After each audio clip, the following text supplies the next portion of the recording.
everyone, welcome back to my YouTube channel safety trainer Asif Syed.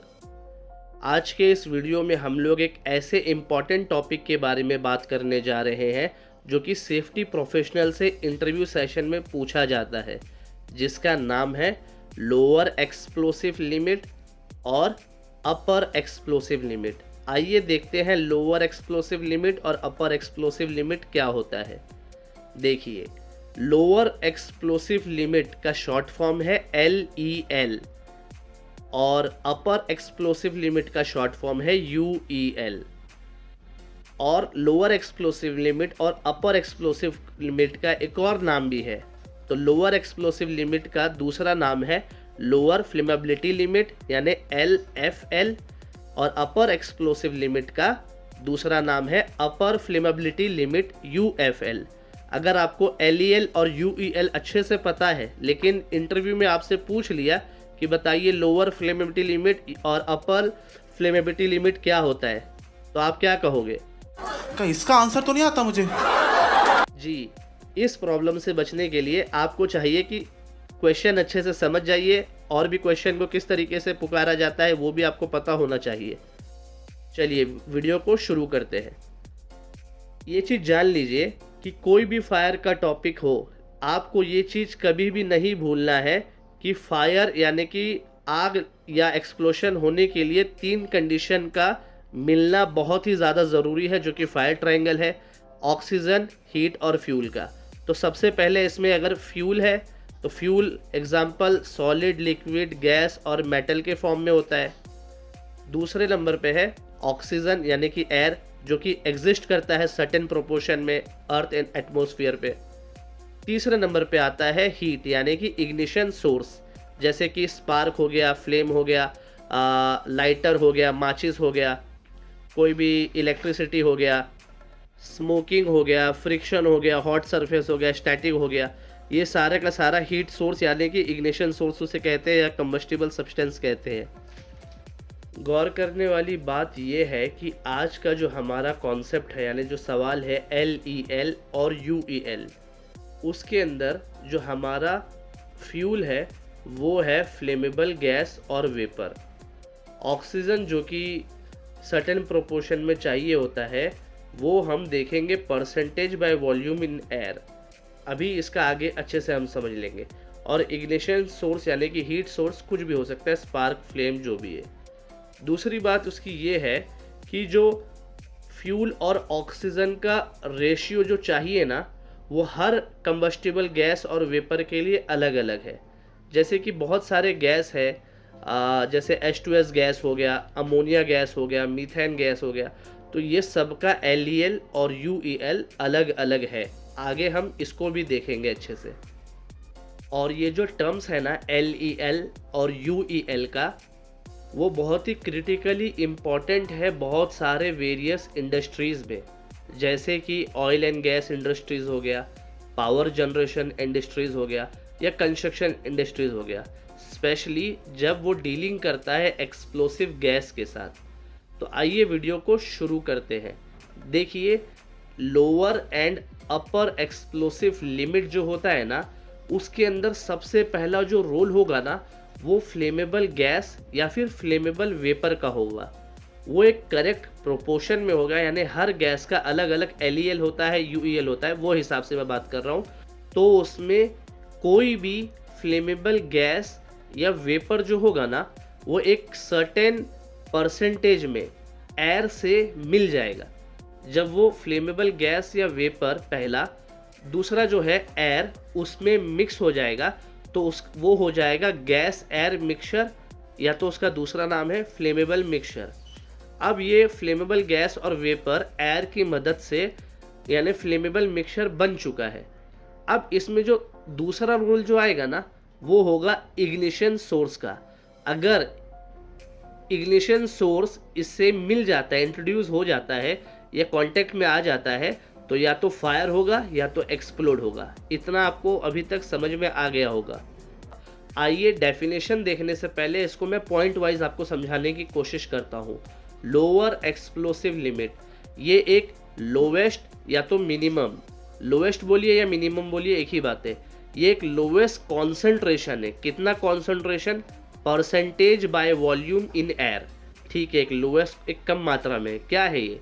Of a flammable gas और vapour in air, यानी एक कम मात्रा में flammable gas या वेपर अगर हवा में मिल जाता है, फिर क्या होगा? दैट कैन इग्नाइट, यानी केपेबल है फ्लैश ऑफ फायर को प्रोड्यूस करने के लिए, यानी आग को स्टार्ट करने के लिए। कैसे? इन द प्रेजेंस ऑफ, या when expose to an ignition source. अगर इसको कोई इग्निशन सोर्स मिल जाएगा तो ये आग लगा सकता है। तो चलिए अब इसका डेफिनेशन को पूरा देखते हैं। The LEL is the minimum concentration of a flammable gas or vapor in the air that can ignite when exposed to an ignition source। कितना आसानी से हम लोग को ये चीज़ समझ में आ गया। और एक और चीज़ का ध्यान में रखना है, अगर वो जो कॉन्सेंट्रेशन से अगर नीचे होगा, मान लीजिए अगर मैं एग्जांपल लूँ मीथेन गैस का लोअर एक्सप्लोसिव लिमिट जो है ना वो 5% है। अगर 5% से कम होगा मीथेन गैस तो there is not enough fuel, यानी उतना फ्यूल प्रेजेंट नहीं है कंबशन करने के लिए। तो यहाँ पे जो मैंने बताया था आपको कि हमारा जो फ्यूल है इस LEL और UL के कॉन्सेप्ट में, वो है गैस और वेपर। तो इसमें मैंने कौन सा गैस लिया? मीथेन गैस को लिया। तो मीथेन गैस अगर 5% से कम रहेगा तो आग नहीं लगेगा, क्योंकि उतना इनफ फ्यूल नहीं है।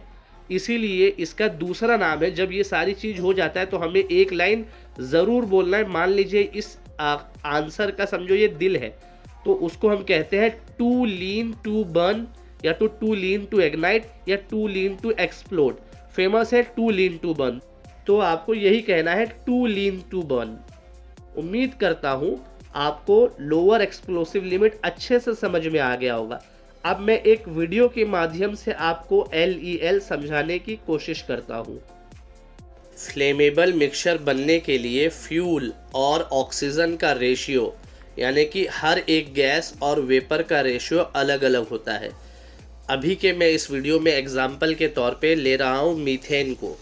देखिए मीथेन जो है ना वो एक फ्लेमेबल गैस है जिसका लोअर एक्सप्लोसिव लिमिट 5% है और उसका अपर एक्सप्लोसिव लिमिट 15% है। यानी कि मीथेन का LEL 5% का क्या मतलब है?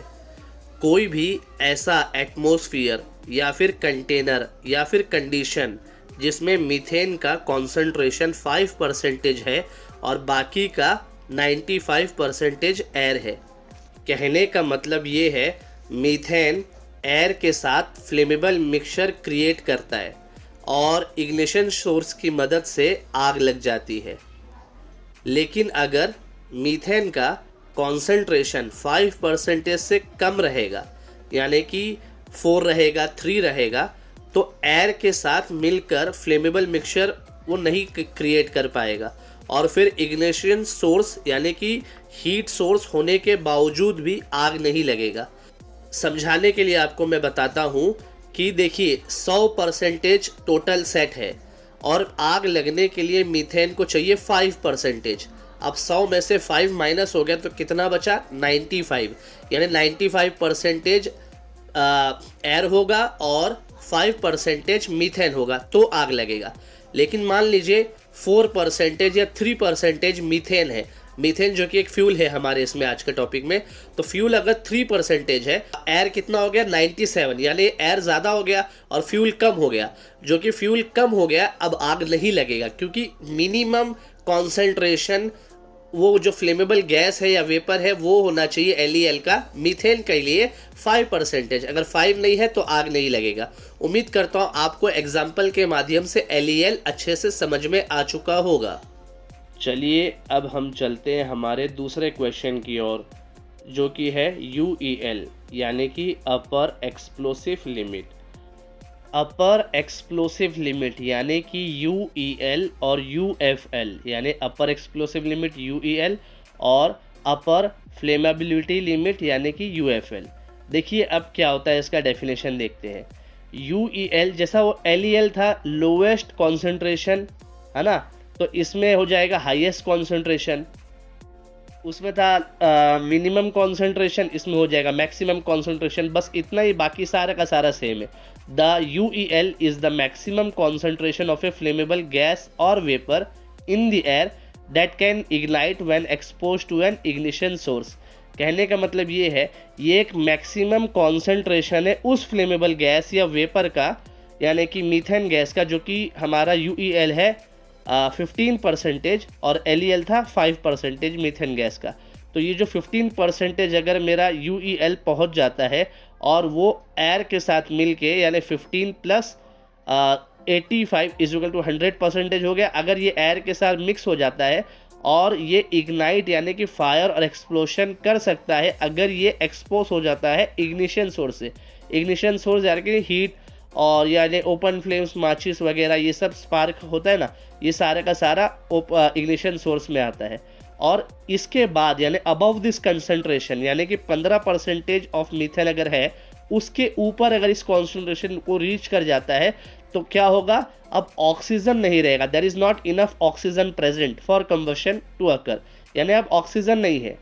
क्यों, अगर मीथेन 15% से ज़्यादा हो जाएगा यानी कि फ्यूल ज़्यादा हो गया है, अब ऑक्सीजन कम हो गया है, अब आग नहीं लगेगा। इसीलिए हम इसको कहते हैं टू रीच टू बर्न या इग्नाइट या एक्सप्लोड, और फेमस है टू रीच टू बर्न। तो आपको इस चीज़ का ख्याल रखना है। चलिए अब एग्जाम्पल के माध्यम से देखते हैं।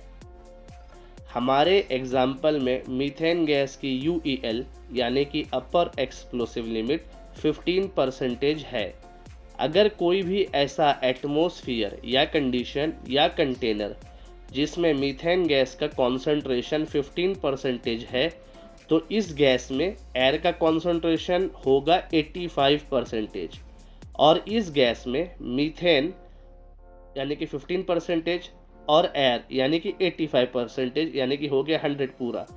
अब ये दोनों मीथेन और एयर के साथ मिलकर फ्लेमेबल मिक्सचर बनाएगा और इग्निशन सोर्स मिलने पर आग लग जाएगी। लेकिन अगर मान लो कि मीथेन का कॉन्सेंट्रेशन 15% से ज़्यादा है, तो इस केस में वो मीथेन गैस एयर के साथ मिलकर फ्लेमेबल मिक्सचर क्रिएट नहीं कर पाएगा और फिर इग्निशन सोर्स होने के बावजूद भी आग नहीं लगेगा। तो इसे हम कहेंगे it is too rich to burn या इग्नाइट या एक्सप्लोड। तो वापस से एक बार मीथेन गैस के एग्जाम्पल के लिए हम देख लेते हैं। अगर मीथेन गैस का कॉन्सेंट्रेशन 5% से कम है तो हम कहेंगे it is too lean to burn. Too की स्पेलिंग में डबल ओ आना चाहिए था, कोई बात नहीं। और अगर मीथेन गैस का कॉन्सेंट्रेशन 15% से ज़्यादा है तो हम कहेंगे it is too rich to burn. तो ये मीथेन गैस में 5% से लेकर 15% ऑफ गैस की बीच की जो रेंज होती है ना, इसी चीज़ को हम कहते हैं एक्सप्लोसिव रेंज या फ्लेमेबल रेंज। तो आइए आज का हमारा अगला क्वेश्चन है, व्हाट इज़ फ्लेमेबल रेंज। अब हम देखेंगे फ्लेमेबल रेंज क्या होता है।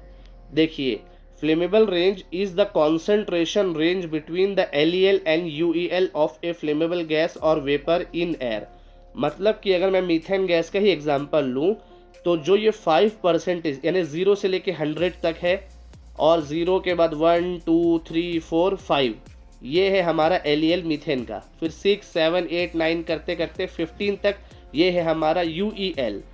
अब 15 के बाद से लेके जो 16 17 20 30 100 जो तक है ना, वो हो गया अपर एक्सप्लोसिव लिमिट के अबव का लेवल। अब जो कि मैं बात कर रहा हूँ बिटवीन, यानी कि 5% मीथेन से लेके 15% ऑफ मीथेन का जो गैस है, इस बीच के लेवल को ही हम कहेंगे फ्लेमेबल गैस या वेपर। इसको बोलेंगे हम फ्लेमेबल रेंज। इतना आपको समझ में आ गया रहेगा। अब within the range of gas और वेपर कैन इग्नाइट और burn if an ignition source is present.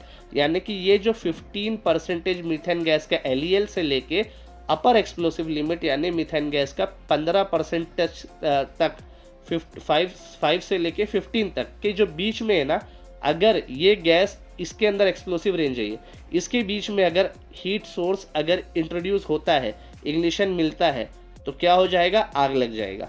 तो मुझे उम्मीद है आपको इतना समझ में आ गया। और यहाँ पर मैं आपको एक और चीज़ बताना चाहूँगा कि अलग अलग फ्लेमेबल गैस और वेपर का फ्लेमेबिलिटी रेंज भी अलग अलग होती है। मतलब कि फ्लेमेबल गैस और वेपर का LEL और UEL अलग अलग होता है। आपको मैं एक एग्जांपल दिखाता हूँ, इस चार्ट के माध्यम से आप देखिए कि अलग अलग गैसेस का अलग अलग LEL और UEL है।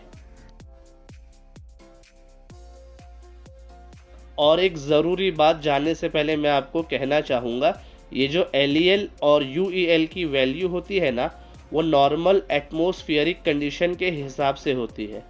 अगर एटमॉस्फेरिक कंडीशन चेंज होती है, मतलब कि टेम्परेचर, प्रेशर या फिर कंटेनर का जो डायमीटर है या उसका साइज़ है, अगर चेंज होता है तो LEL और UEL की वैल्यू भी चेंज हो सकती है।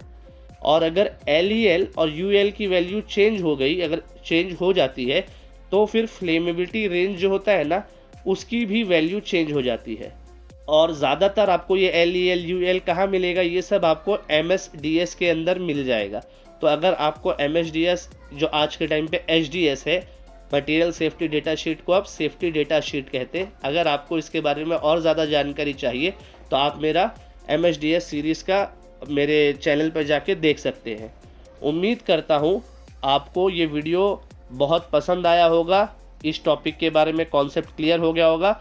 थैंक यू वेरी मच इस वीडियो को देखने के लिए। अगर आपको लगता है कि ये वीडियो बहुत यूज़फुल है आपके लिए और बाकी सेफ्टी प्रोफेशनल के लिए, तो आप मेरे इस यूट्यूब चैनल को दूसरों से शेयर करिए, सेफ्टी ग्रुप्स में भेजिए, अपने दोस्तों को बताइए, ताकि उनको भी ये इन्फॉर्मेटिव सीखने वीडियो देखने मिले, सीखने मिले।